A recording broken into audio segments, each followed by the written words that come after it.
do this anyway. I've been waiting impatiently, looking at this clock, saying, please, please, please, I want to start because I love this topic. When it comes to training and development, it's been one of my life's greatest achievements. It's the most fulfilling thing that I could ever have, and I find that it's actually a privilege to be in front of people and to be able to add value to them. And we have two training companies, the Key Leadership Institute and Celebrating Humanity International. One, we focus on diversity and inclusion for the last 23 years, and the other one, we focus on our beautiful, amazing values-based leadership programs and programs for executive teams and rollouts throughout entire companies. But the reason I tell you about that is that being in the training environment and industry for so many years, I have found that there are visionary leaders who will ask their people, what do you need? What do you want? And that's an inclusive leader. And then there are organizations who will ask for training as an imperative, and they say it's compulsory. And you find a lot of people coming to the training room with these long faces of, I don't want to be here. Why did they make me? What's wrong with me? It's not about what's wrong with you. And I've got to keep explaining to people there's nothing wrong with you. It's just that they came across the training programs that were really exciting and they wanted us to share it with you. But I mean, having to go through that, knowing that people were not happy to be thrown into training, means that as a business owner, it is imperative that you have buy-in from your people. You see, I understand you need to develop your people technically and also on the soft skill side. You need emotional intelligence. You need skills mastery. You need business skills that allows them to be competent in their roles and responsibilities. You need to give them the ability to seek promotion within the work environment because they've got the skills. I mean, people talk about human capital, and I realize that people are not things. They are human beings. They're not doings, they're beings. And when you look at it from that point of view, and we want to hold employees accountable for their job performances, what are we doing to help them to be upskilled enough to be competent for the job and workplace requirements, for the demands that we place on them to be the most successful, the most enlightening, the most vivacious, the most welcoming, the most well-rounded human being? We have so many expectations on people, and yet we do not take a moment to ask them, where are you battling? What do you need? I mean, we look at how training needs are determined, how training is viewed by employees, and how training is delivered. And those become critical, important issues to actually ask.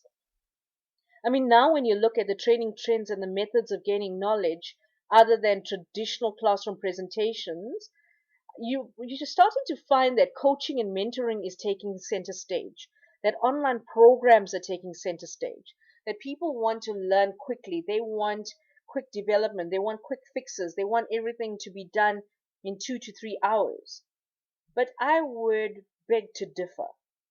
As much as all of these areas are imperative, we need to realize that skills development is an ongoing journey. As people develop in a specific area of expertise, they start to find more areas where they can be developed. So what can you do?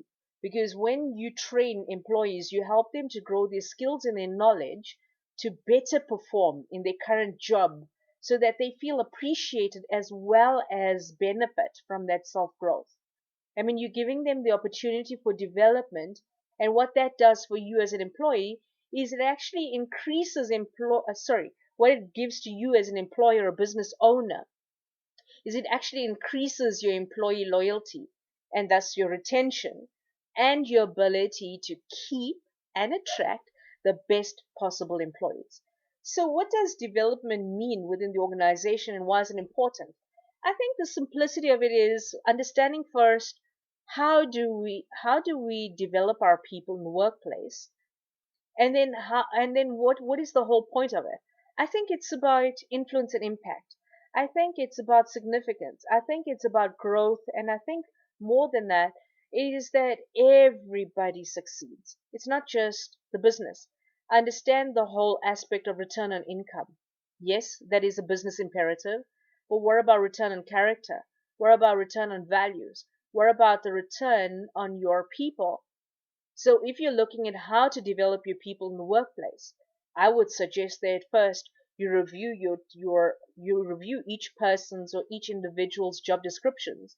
Meet with them, observe them at work, gather additional data, analyze and prepare it, then determine action steps, and then sit down with them, review where their job descriptions, uh, where they're failing in their job descriptions, where they are not so good at it, and what do they need to upgrade or they need to improve on in their work environment.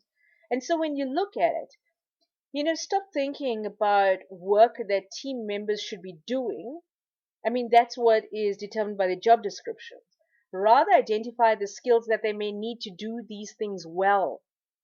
And I find that, I mean, when you meet with these team members in a one-to-one, you're able to actually have an open talk and find out what goals they want to achieve and then what kind of training and development they think they need to be able to work effectively and develop their career. I know a lot of people feel that they don't need training at all. But if you question them and you listen carefully and you ask meaningful questions, you're able to communicate with sensitivity and respect. And you could ask, some simple questions and simple things that I thought about. Ask them, what challenges do you face every day? What's most frustrating about your role? What areas of your role or in the organization do you wish you knew more about? I mean, what skills or additional training would help you to be more productive and to work more effectively? And listen to their answers carefully, because listening as a business owner is an imperative. And when they talk and they ask you for the additional training, take into consideration what it would look like for them. Ask them to visualize the outcome they'd like to achieve. What does the future look like to them? Find out what their personal goals are and align it to the goals of the organizational objectives. I mean, ideally, when you look at it, training and development should help people in both of these areas. And I find that even with our teams, I always ask them, what are your personal goals? What is your vision for your life, for your family? And then how does it align with our vision, our company goals? Because that makes a massive difference to people. They want to know that you care about their development as much as you are developing them to work well, to achieve more, and to succeed within the environment that you have brought them in for. People want to feel valued. They want to feel like they are benefiting not just themselves, but the business environment too. And when people can see their balance for themselves, suddenly there's a very different state of awareness. There's a different feeling. It becomes a welcoming environment in the organization. And suddenly people choose self development. They choose to look for programs outside of the sphere of influence. Regardless of the training you give to them, they will then look at what they need to do differently. If they've got anger management issues, how stunning would it be that HR doesn't have to approach a person and say to them, I think you need conflict resolution skills and the entire team needs to go on it because of that person. I mean, that singles people out. And yet, if they grow their confidence in the work environment, they may choose to embark on an emotional intelligence course for themselves personally, maybe with your help, maybe not. But the whole point is they would understand their communication style being adjusted works to the benefit of the people around them, and the way they make people feel in their presence makes a massive difference.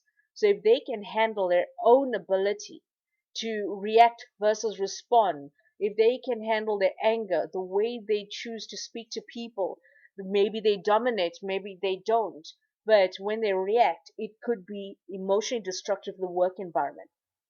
See, there's so many aspects to how this could work in your favor as a business owner to actually build the skills of people. See, a compassionate leader of influence always looks to upgrade, empower, and engage with the people meaningfully. So what will you do differently? If you're an employee watching or listening to this, what will you do for yourself? What can you step up for in yourself?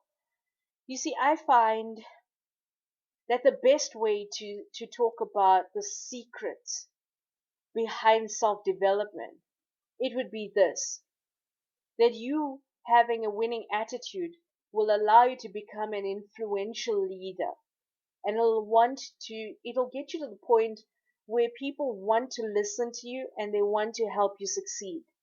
You'll find that your success attracts people to you, allow you to develop a different, greater degree of influence. You'll build greater relationships.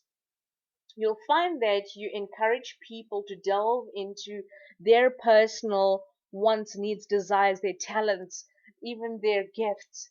You help people to focus on a vision and you will help them to accomplish it because they will know that they matter.